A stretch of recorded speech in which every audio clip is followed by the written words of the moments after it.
So this is the Taskmaster. This is the climax of a year's worth of work. It's 12 months of creativity. Taskmaster, in many ways, is Alex Horne's baby. That doesn't need to be said, most fans are very aware of it.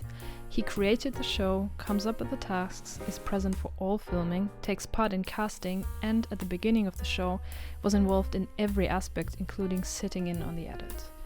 And there are a lot of interesting facets of Alex's life making it into Taskmaster. Like him sneaking Latin into a task, using his actual university degree in classics, or the several cameos of the Horne section, his fascination with pineapples, of which he has a tattoo on his arm. In 2010, Alex filmed a TV special called The Games Time Forgot, where he travels around the country and plays sports that used to be popular.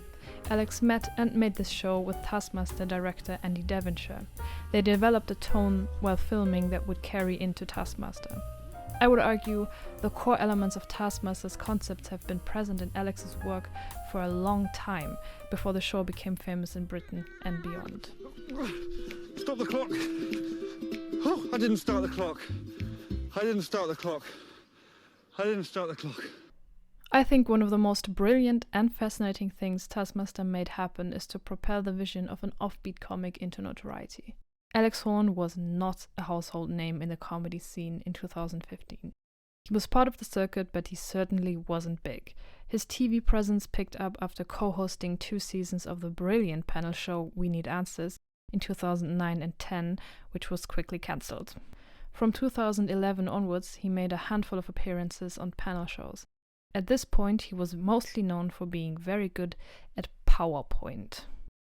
The fact that Alex Horne, a man who barely booked any panel shows before Taskmaster and was ill-suited for most mainstream TV appearances, now co-hosts a show where he spends his time doing intentionally awkward anti-comedy in the face of some of the biggest punchline-based panel show comedians of the last decades is in itself one of the funniest things happening on this show. He's forcing Frankie Boyle to sit through stuff like this. We went to a cafe in Verona, and one of the waitresses watches Taskmaster on YouTube. Hello, Sylvia.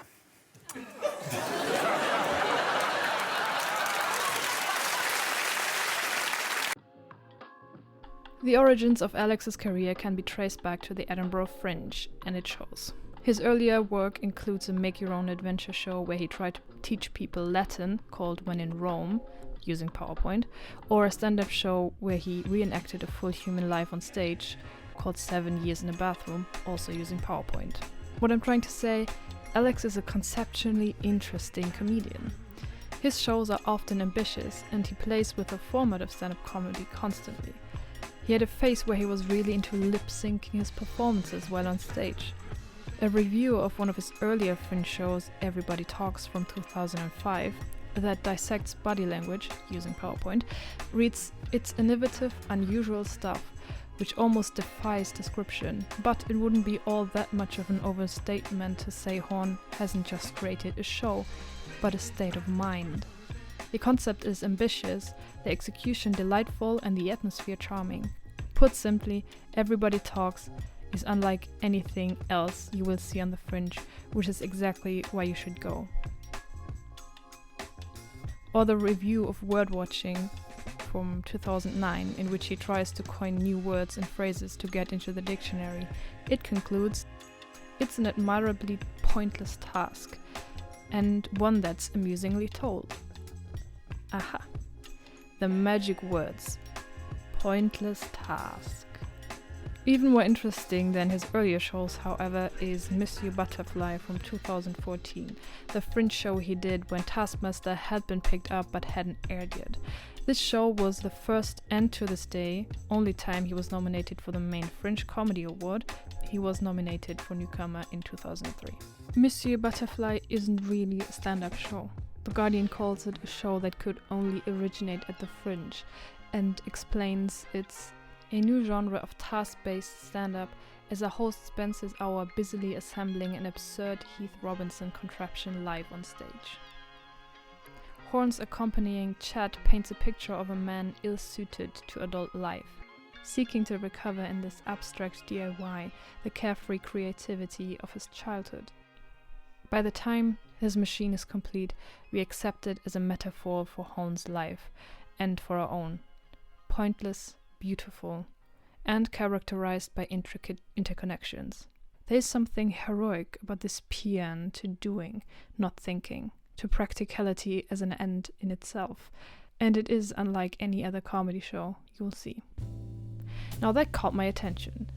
While most of the other shows use Alex's specific interest in weird tasks to search for comedic material, picking up birdwatching for a year, meeting a person from every country in London, going on countdown for a fringe show, and his nerdy side, Latin, linguistics, use of PowerPoint, Monsieur Butterfly clues into the DIY aspects of Taskmaster, and this Guardian review also interprets it in an interesting way. It connects the task of building a contraption on stage to a longing for his childhood, much like Taskmaster's DIY tasks often remind viewers of their own childhood creativity, of gluing pasta on paper and drawing faces on fruit. Only we are watching adult comedians find entertainment, joy, and sometimes frustration or even pain in these activities. I said to Jimmy Carr once, why do they swear so much on Taskmaster? What did he say? And he said, well, they have to. He said, because if they didn't, people would realise it's a children's programme. Contestants and the showrunners approach a childish thing with an adult mentality, using a serious point system, made-up rules that need to be followed, and strict timekeeping, making this childish task accessible to adult viewers. I mean, it does feel a bit like, I always describe it as kind of like adults playing pretend, like this is the kind of thing you would get a 10-year-old to do at a birthday party to sort of entertain them. It's kind of the same system. Well. Look, some of the comics have said it felt like they've gone to my special school. They don't have to clear up after themselves. They get told what to do. They quite like getting orders. They quite like getting instructions and say, okay, well, I have to do it. So yeah, there's definitely an element of being children again. And I think we all suppress the inner child past a certain age, and they're not allowed. They can't get away with suppressing it anymore. They can't pretend that they're grown-ups. Many of Alex's shows find humor in absurd tasks, but many of those are connected to his own life. Like, as mentioned, his studies of Latin. He performs a whole show about birdwatching and makes it an experiment to pick it up as a hobby, but he does it all to grow closer to his dad. He builds a contraption on stage while reflecting on fatherhood. Even on Taskmaster itself, the show stays connected to Alex's life. He admitted that several tasks are directly taken from games his kids made up. Other tasks develop while messing around with his friends. I'm not going to shut my mouth for the rest of the show. Have a gulp and don't drink it without shutting your mouth. A lot of fun.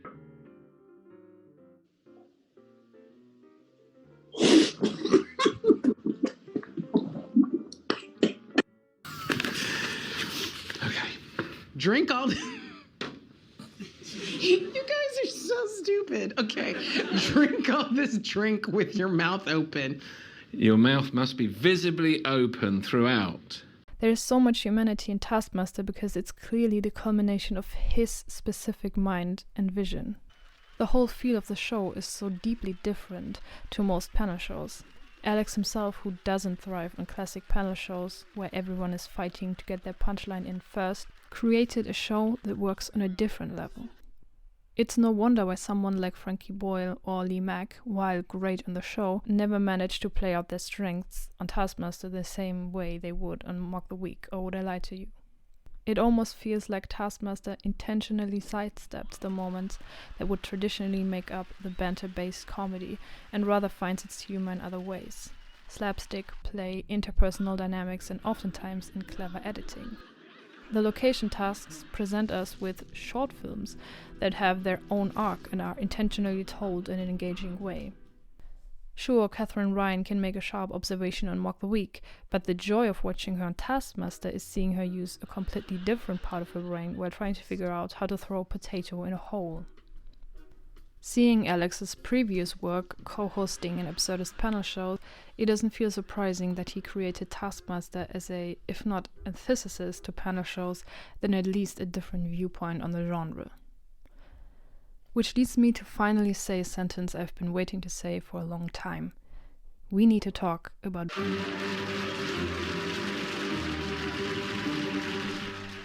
We Need Answers was a panel show hosted by Mark Watson and co-hosted by Tim Key and Alex Horne, who is, you won't believe it, using PowerPoint. It also originated as a fringe show and was based on a text question and answer service. Back in the 2000s, you could text any question to a number, and for £1 you would receive an answer in one message. The show had access to all questions people would text in and used them as quiz questions for 2 contestants. It would probably be the equivalent of using ChatGPT prompts nowadays. We Need Answers had a distinct absurdist twist. Tim Key, who asked the questions, was shot out on a movable armchair. All 3 hosts consistently tried to sabotage the guests and included weird details like theme tunes and random jokes. It was deliberately chaotic, off-putting, loud, and absurd. It feels more like a parody of panel shows and almost a precursor to shows like Cats Does Countdown. Side note, it's very fitting that Alex once appeared on Cats Does Countdown doing Joe Wilkinson's part. The questions ranged from trivia to abstract ideas. When Jake Arnott is writing, does he do all the little voices in his head? Well, that's absolutely true. Oh. I'd be all the voices. Yeah. You don't, unfortunately. Each episode included a physical challenge where the contestants played out a question. What's the best thing anyone's ever written in alphabet spaghetti? Well, our text answering service informs us that, unbelievably, no author's ever composed anything, really, using pasta cut into letters. They use things like computers. So, our contestants will be writing themselves into history here as they compete to see who can write the best thing with alphabet spaghetti. The challenge of write the most interesting thing in alphabet spaghetti could be taken directly from a Taskmaster episode. And if you aren't convinced of this show's influence on Taskmaster, I'd like to add that during the 2nd season, the winners of each episode could choose to win a house prize, which was literally a prize one of the 3 hosts brought from their houses. It's not hard to find the connection to the prize tasks. If you look closer, so many aspects of Taskmaster are the culmination of Alex Horne's career. Taskmaster changed a lot from the stage show to television, and many of those aspects are found in his previous work. The tone and editing of Games Time Forgot, prizes and life challenges of We Need Answers, as well as his position as co-host, themes and ideas inspired from his own life and interests. The Guardian calls Monsieur Butterfly a metaphor for life. Pointless, beautiful, and I think that's exactly it. Most of Alex's comedic work has been dedicated to doing weird tasks, and he always needed to find value in them. In his case, comedic value. And he does. He finds value in pointless tasks, and he teaches us to do the same. Taskmaster, as well as all of Alex's comedic work, is the expression of someone dedicated to weirdness. Alex as a person loves wearing eccentric clothes and tried to learn skateboarding in his 40s. His stage work nowadays consists of the Horne section, a band whose existence is already the punchline. A jazz band fronted by a man with no musical ability does absurd comedy. Taskmaster is deeply and cynical, and I think that comes from Alex as well. Both other people and himself have remarked on his positive mindset. Okay. I discovered recently I've never, and this won't sound great, I've never been properly sad. Right. Okay. Mm-hmm. I mean, that's a good thing though, right? It is, but it did make me feel a little bit shallow. Do you feel you've ever been properly happy? That's yes. The more important one, yeah? Most days. I think this show is not the vision of someone longing for his childhood, as The Guardian concluded, but the vision of someone celebrating absurdity and mundanity. Celebrating a childish view of the world as necessary and worthwhile. Joy comes from everywhere if we look for it. In birdwatching, in throwing jelly in buckets, and sometimes even in Latin. The show encourages us to find humor everywhere and creativity in everything. Life is a bunch of tasks anyway.